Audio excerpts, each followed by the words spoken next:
Good morning, I Believers! Good morning! Good morning, guys! Nick at Shaira. Morning, Kuya Chris! Ngayong umaga, extreme fun ang hatid namin sa inyo. At syempre, hindi mawawala ang extreme na kaalaman! Yay! Excited na ako maglaro at matuto!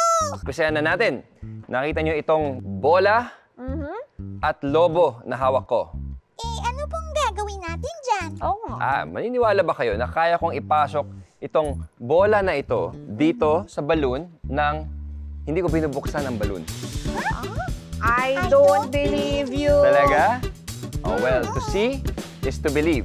Bola, balloon.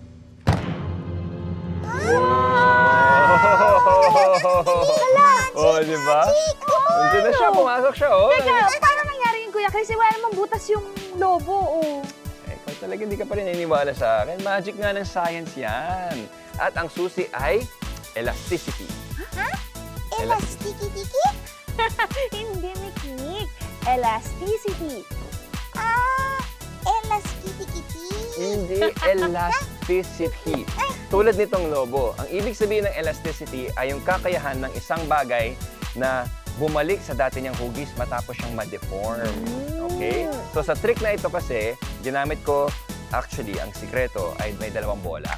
Kaya Ito na. pala eh. 1 ball, 2 balls. So bago ko pinalo yung lobo, ay ginamit ko yung elasticity ng balloon. Kumbaga, dineform ko muna siya.